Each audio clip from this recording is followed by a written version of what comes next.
Hey folks, Eddie from Totally Wired Guitars here, and I'm super excited because today I'm going to be covering this 2024 FSR Fender made in Japan traditional 60s Jazzmaster. As you can see, this is one of the rare factory special runs. I believe these were Ishibashi exclusives from Fender Japan. This Aztec Gold is one of the flashiest looking Jazzmasters I've ever seen, with the gold on gold colorway here. These also came in two other variants, a charcoal frost metallic, as well as a desert sand with gold guard and black pickup covers. Both the Aztec Gold and the charcoal frost one did come with matching headstocks, as you can see here. Now, quickly going over the specs on these FSR exclusive models, as compared to standard traditional 60s Jazzmasters, these feature alder bodies rather than basswood bodies. The rest of the specs are pretty much the same outside of the matching headstock here and the exclusive colorway. We've got a maple neck with a pale tint on it, a rosewood fretboard with a 9.5-inch radius and vintage size frets. These also feature a bone nut with a nut width of 1 5/8 inches, so just the tiniest bit narrower than the standard 42mm nut width that you will find on most modern Fender Jazzmaster reissues. These also come stock with vintage style tuners, which admittedly are unfortunately not the best. A number of years ago, Fender Japan, for whatever reason, on these traditional 60s models, stopped using the Gotoh SD91s that were standard on all of the Fender Japan offsets for 20 or 30 years or so, since the 90s.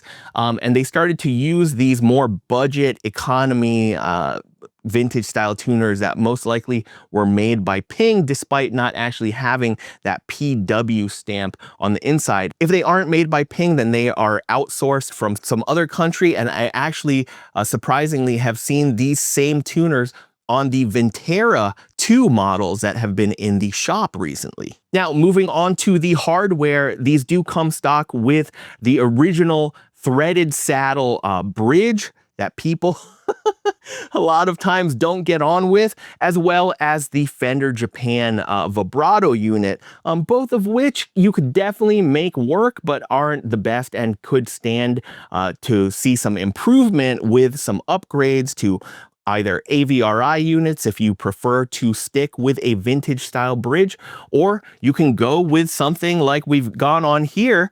My client had requested that he wanted to upgrade that bridge, so we went with one of the OffsetGuitarsUK bridges. This is the offset bridge, the 9.5-inch radius variant with raw brass saddles. And I've covered this before, but these are just fantastic bridges. I think they stand toe-to-toe with Stay Trem and are even better than those bridges in some aspects.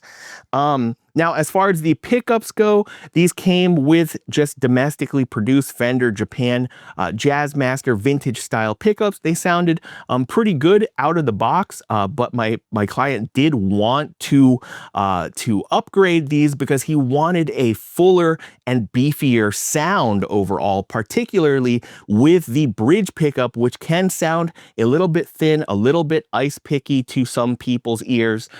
So we went with the EP Custom Fat Jazzmaster pickups on these, and these just give so much more body and dimension and fullness to the tone and are among my favorite Jazzmaster pickups ever made. I actually have them also installed in my American Vintage 266 Jazzmaster, and yeah, they are just such an awesome set of pickups.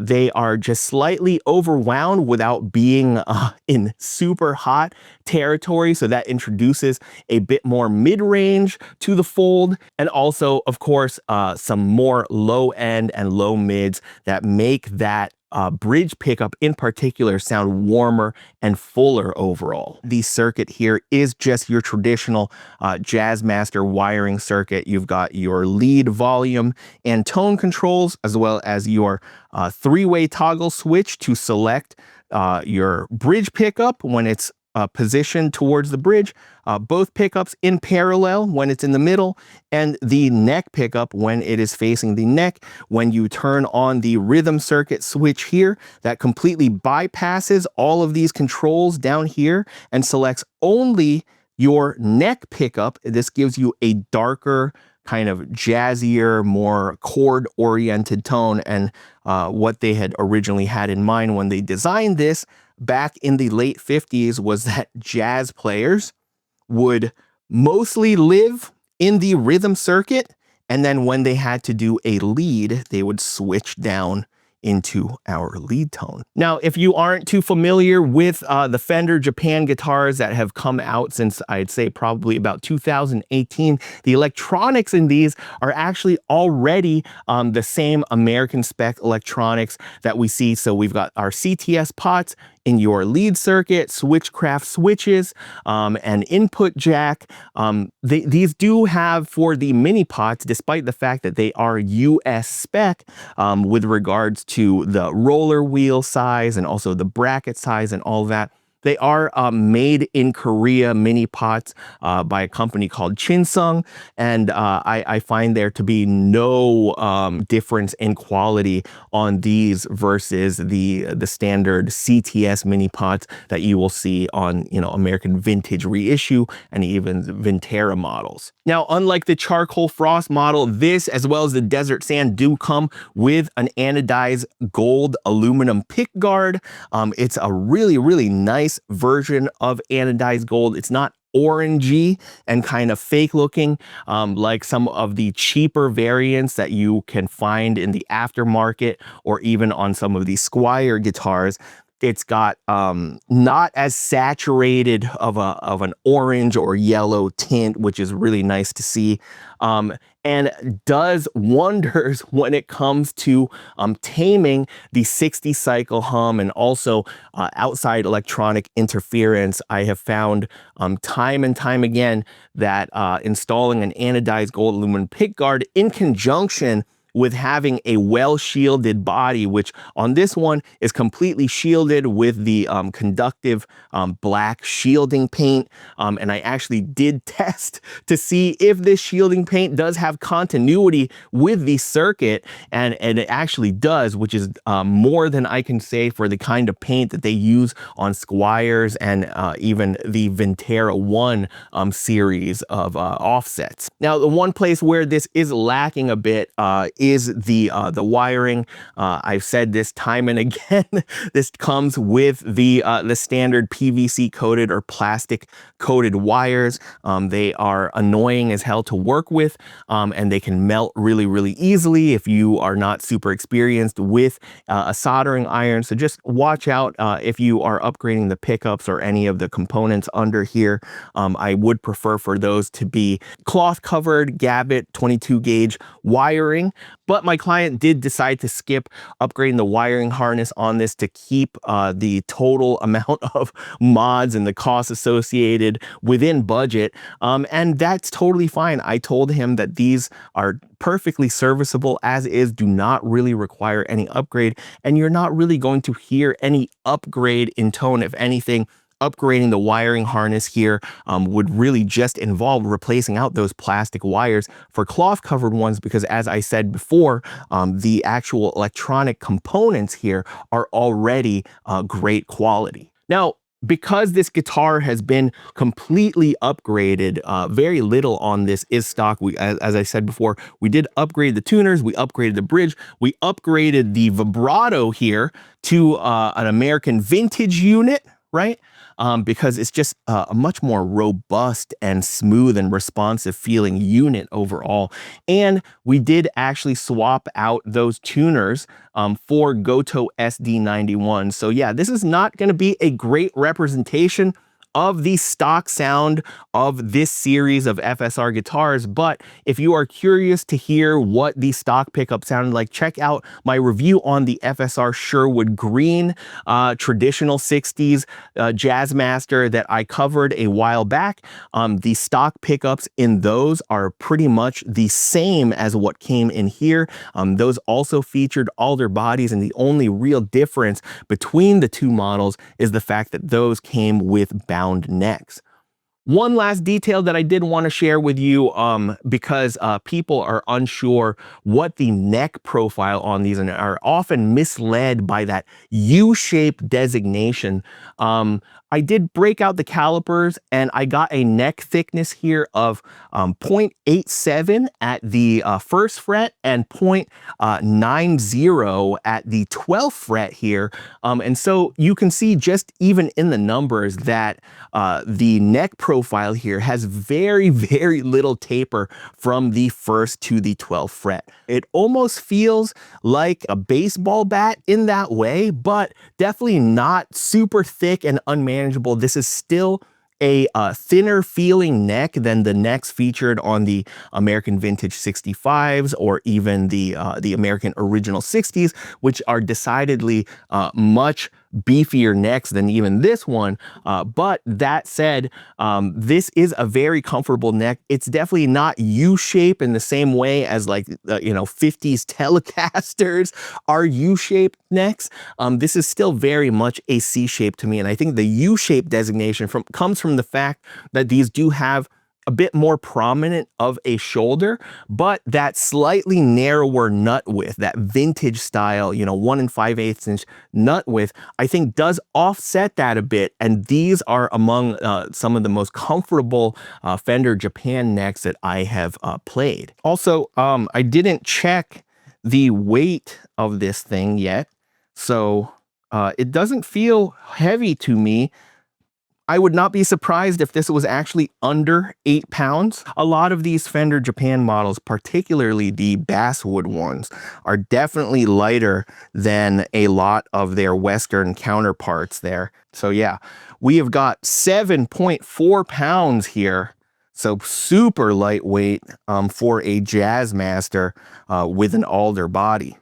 So one other note about this particular Jazzmaster and the request of my client for how to set it up was that he wanted this to be permanently set up in D tuning, so D standard tuning.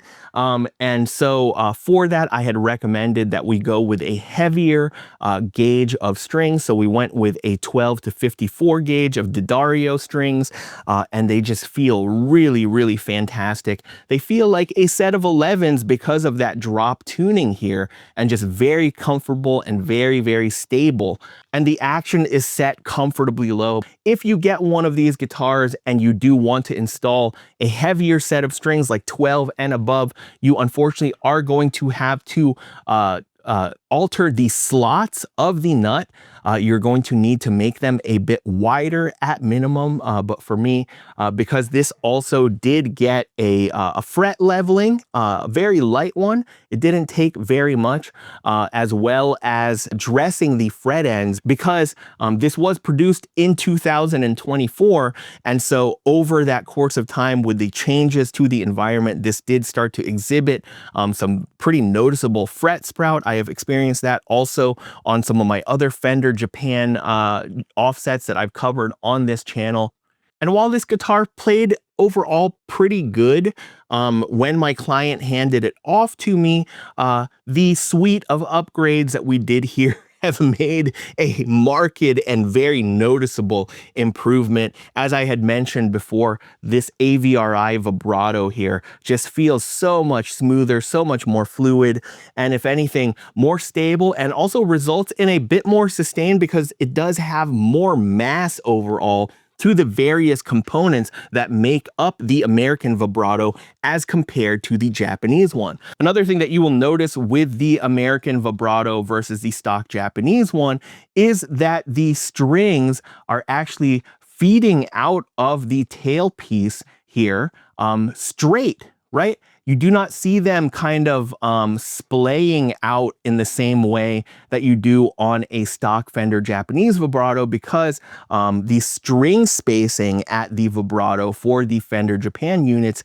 is actually narrower than the American ones. And I think that they do that to probably mitigate the issue of having your strings a little too close to the outside of your fretboard, your low E and high E strings. particularly in conjunction with that original threaded saddle bridge, where there are no actual slots and you can kind of create your own string spacing.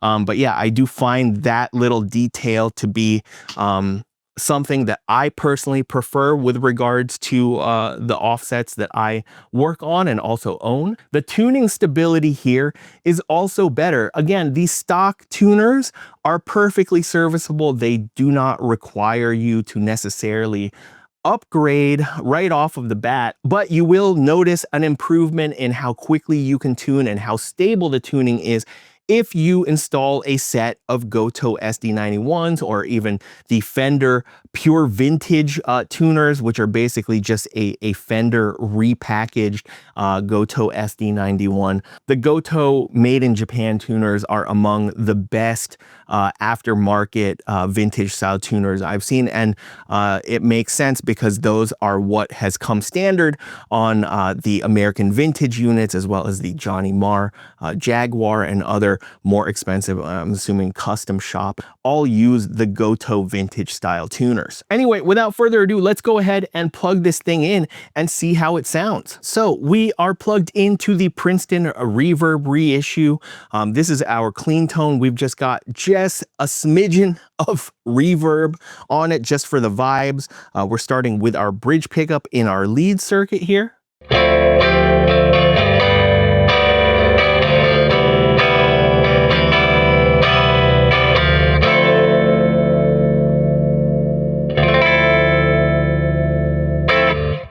You can hear just how big that that bridge pickup is on these EP Custom Fat Jazzmaster pickups. And also listen to this sustained real quick.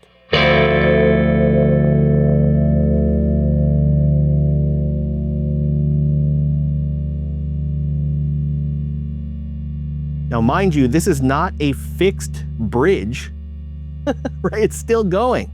This is not a fixed bridge. This is set up to rock.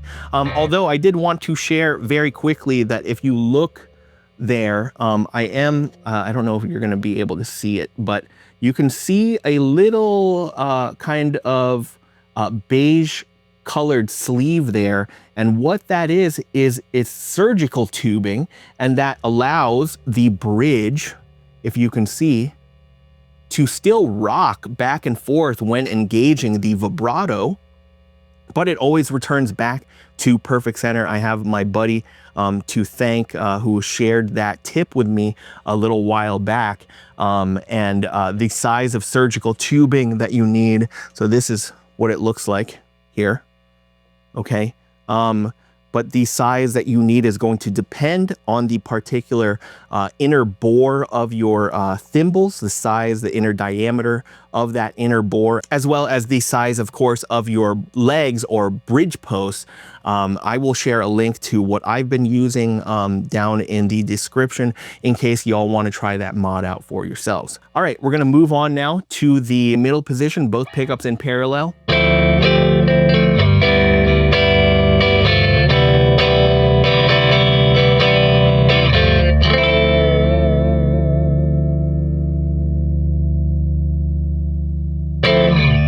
Again, sustain for days. I think also the raw brass saddles on the OffsetGuitarsUK offset bridge here is helping to kind of warm up that tone a bit and giving us a bit more of a vintage sound. All right, we are now on our neck pickup.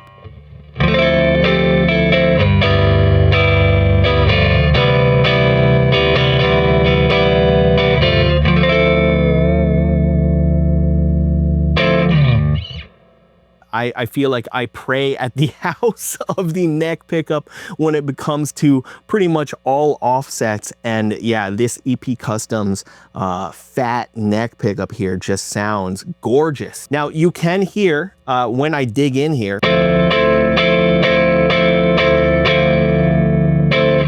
that it's starting to make my Princeton Reverb Reissue back there start to cook a little bit. It is set to 5 right now, so it is a fairly clean setting for the Princeton Reverb, but just hearing that hair of kind of tube compression and overdrive there is just such a lovely, lovely tone. All right, we're gonna switch now to our rhythm circuit.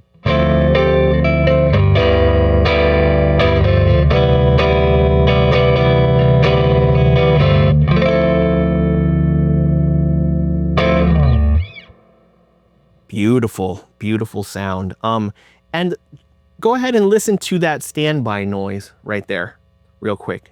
Again, these are full single coil pickups. And the fact that that's all we're getting and not like a super gnarly sounding buzz is partially due, in fact, to obviously the high quality construction of the EP Customs pickups, but also a testament to how quiet an anodized aluminum gold pick guard can work wonders on your offset guitars. All right, so we're gonna just play like maybe 2 more riffs. We're gonna keep it clean today, no pedals. I will increase the volume to kind of get more tube saturation and overdrive in just a bit. But we're gonna keep it clean for now. Back to our bridge pickup.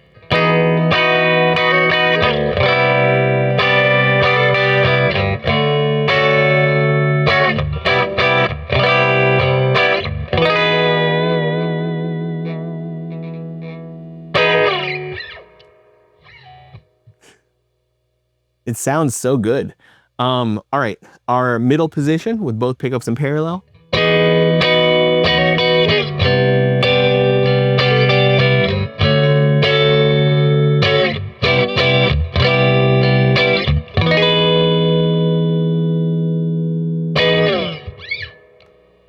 And now our neck pickup.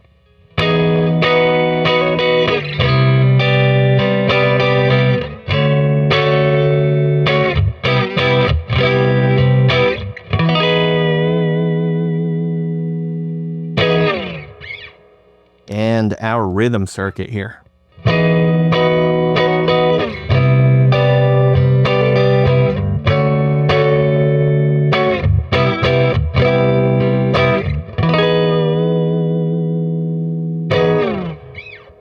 Gorgeous, gorgeous, gorgeous. So I've set it now to a little under 8. So that is definitely going to give us some more of that tube saturation here.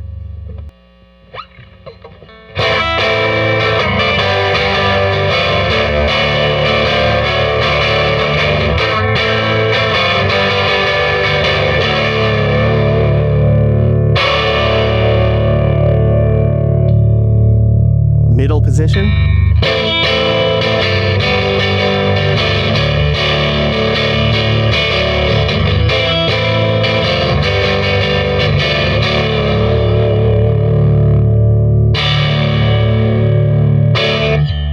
Nice. All right, now our neck pickup.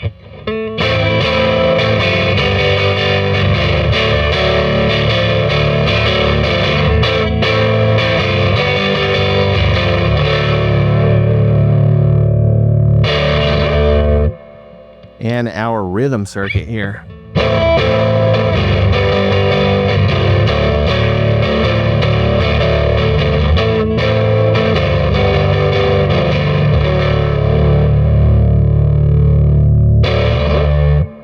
Let's turn up the reverb a bit, maybe a little more shoegazy. We're gonna turn that reverb up to 4. I did mod my my Princeton Reverb here with one of the Jensen mod tanks. It just gives me a more lush and insane reverb on tap. So if it sounds different from your Princeton Reverb, that's why.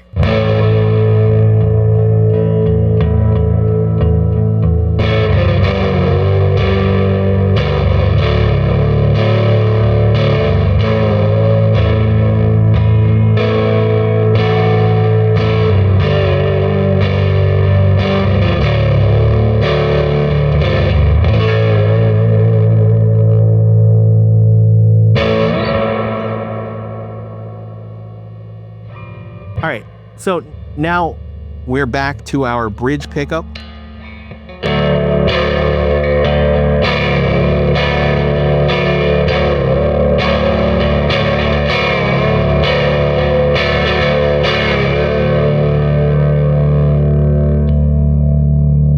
position.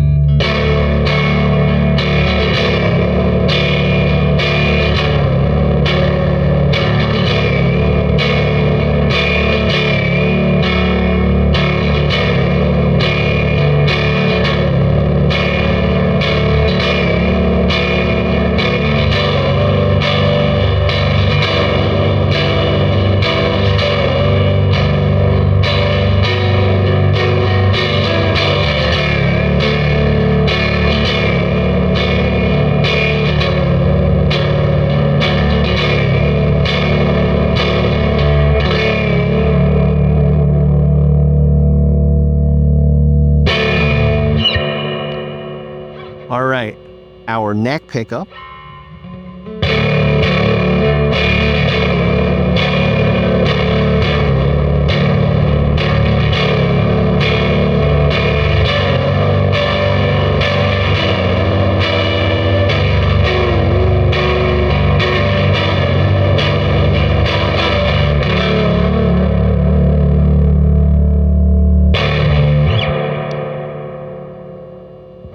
And then our rhythm circuit here.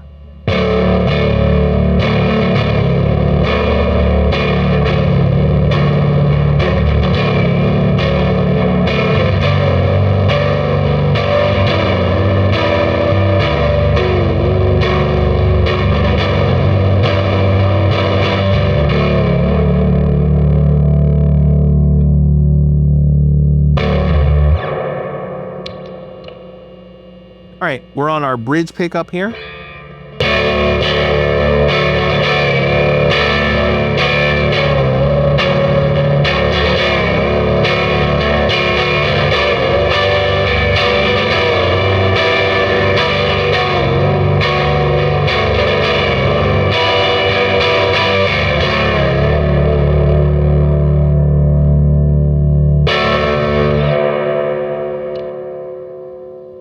Both pickups in parallel.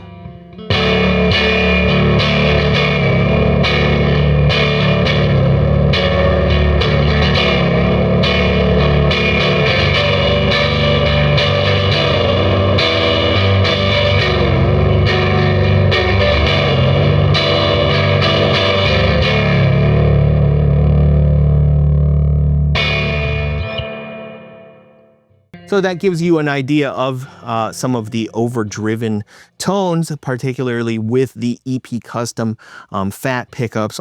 Also giving you a bit of a demo on what the offset bridge by OffsetGuitarsUK, particularly with the raw brass saddle, sounds like.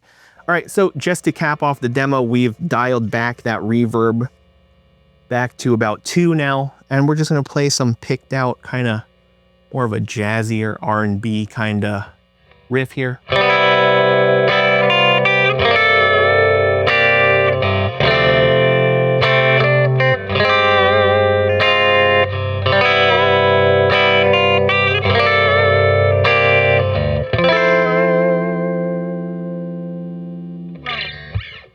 And that was our bridge pickup. This is both pickups in parallel.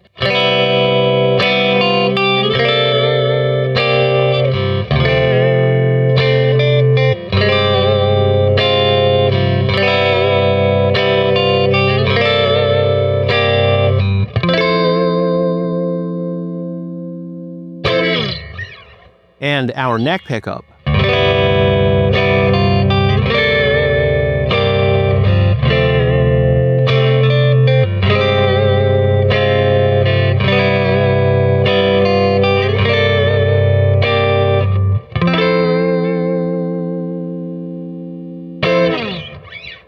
And lastly, our rhythm circuit.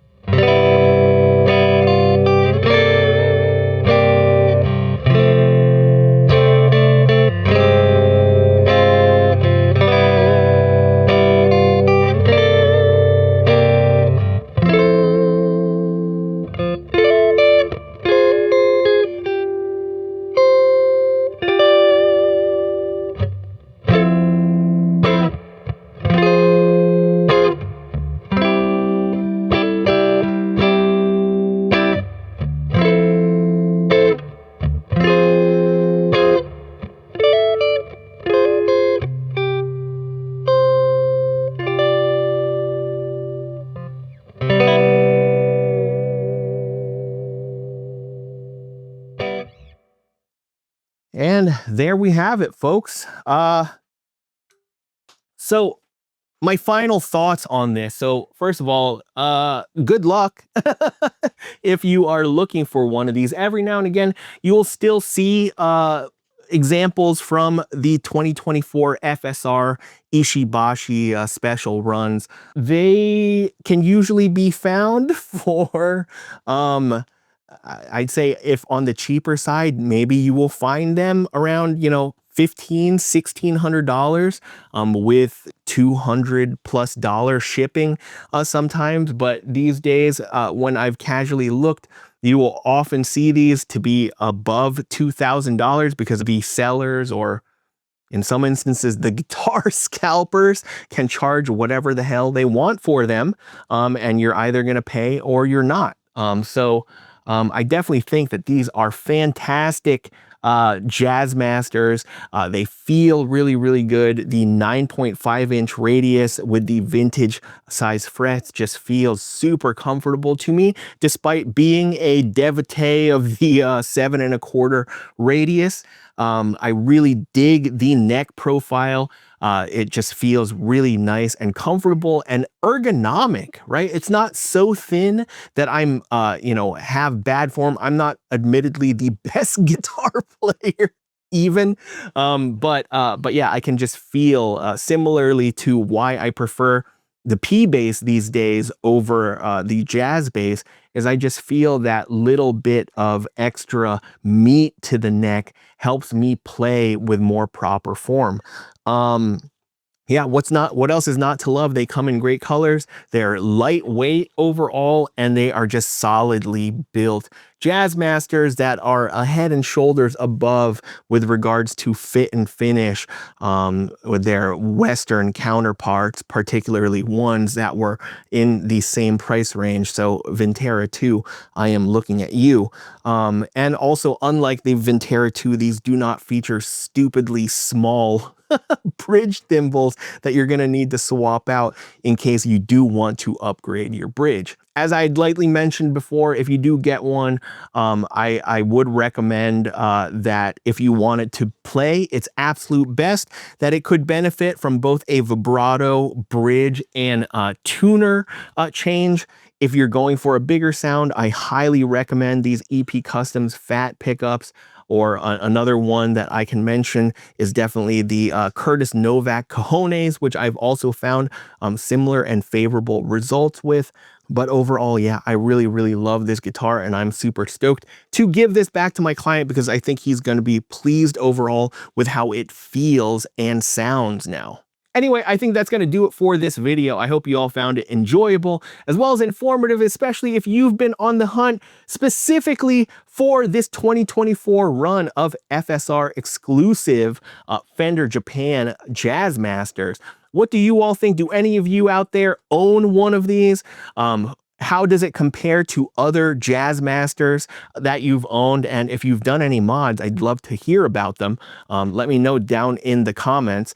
If you haven't already, please hit that like and subscribe button, as well as the notification bell to be notified of new videos as soon as they drop. And in case you didn't notice from the beginning, I've been rocking these totally wired guitars offset tees. I've got one in pretty much every offset model. You got your Jazzmaster like this one here, your Jaguar, your Mustang, your Bass 6, and they come in a multitude of different sizes and colors. Check them out at totallywiredguitars.etsy.com.